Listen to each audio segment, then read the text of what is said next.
ನಮಸ್ಕಾರ ಎಲ್ಲರಿಗೂ. ನಾನು ಇವತ್ತಿನ ದಿನ ಮೆತ್ತಿ ಪಲ್ಯ ಮಾಡುವುದನ್ನು ನಿಮ್ಮೊಟ್ಟಿಗೆ ಹಂಚ್ಕೊಳ್ತಾ ಇದ್ದೇನೆ. ಇಲ್ಲಿ ಮೆತ್ತಿ ಪಲ್ಯನ ತೊಳೆದ್ಬಿಟ್ಟು ಈ ಥರ ಇಟ್ಕೊಂಡಿದ್ದೇನೆ. ಶೇಂಗಾನ ಜಜ್ಜಿಬಿಟ್ಟು ಪುಡಿ ಮಾಡಿ ಈ ಥರ ಇಟ್ಕೊಂಡಿದ್ದೇನೆ. ಆಮೇಲೆ ಸ್ವಲ್ಪ ಬೆಳ್ಳುಳ್ಳಿ ತಗೊಂಡು ಅದನ್ನು ಕೂಡ ಜಜ್ಜಿಬಿಟ್ಟು ಇಟ್ಕೊಂಡಿದ್ದೇನೆ. ಆಮೇಲೆ ಇವಾಗ ಒಂದು ಪಾತ್ರೆಯಲ್ಲಿ ಎಣ್ಣೆನ ಕಾಯೋಕ್ಕಿಟ್ಟಿದ್ದೀನಿ. ಇವಾಗ ಮೆತ್ತಿ ಪಲ್ಯ ಮಾಡೋಣ ಬನ್ನಿ. ನೋಡಿ, ಇವಾಗ ಇದಕ್ಕೆ ಬೆಳ್ಳುಳ್ಳಿ ಹಾಕ್ತಾ ಇದ್ದೇನೆ.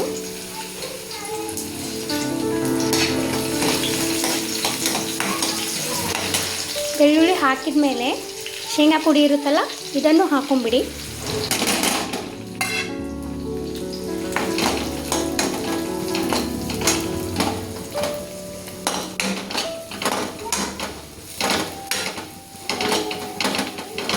ಇದು ಫ್ರೈ ಆದಮೇಲೆ ಒಂಥರ ಸ್ಮೆಲ್ ಬರುತ್ತೆ.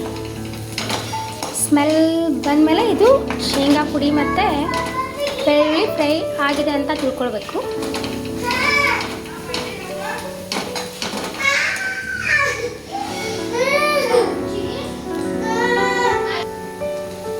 ಇವಾಗ ಇದು ಫ್ರೈ ಆಗಿದೆ. ನಾನು ಇವಾಗ ಮೆತ್ತಿ ಪಲ್ಯನ ಡೈರೆಕ್ಟಾಗಿ ಹಾಕ್ಕೊಳ್ತಾ ಇದ್ದೇನೆ.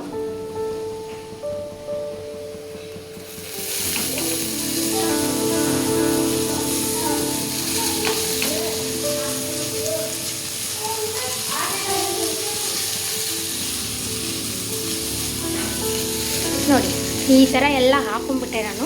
ಇವಾಗ ಚೆನ್ನಾಗಿ ಇದನ್ನು ಕೆಳಗೆ ಮೇಲೆ ಮಾಡಬೇಕು. ನೋಡಿ, ಇವಾಗ ಎಷ್ಟಿತ್ತು ಎಷ್ಟಾಯಿತು. ಇವಾಗ ನಮಗೆ ಪಲ್ಯ ಎಷ್ಟಾಗುತ್ತೆ ಅಂತ ಅಂದಾಜು ಗೊತ್ತಿರುತ್ತೆ. ಇವಾಗ ನಾನೇನು ಮಾಡ್ತೇನೆ, ಇವಾಗ ಉಪ್ಪನ್ನು ಹಾಕೊಳ್ತೇನೆ.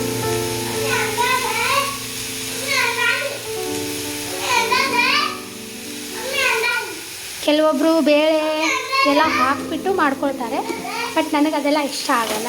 ನಾನು ಇದೇ ಥರನ ಮೆತ್ತಿ ಪಲ್ಯನ ಮಾಡ್ಕೊಳ್ಳೋದು.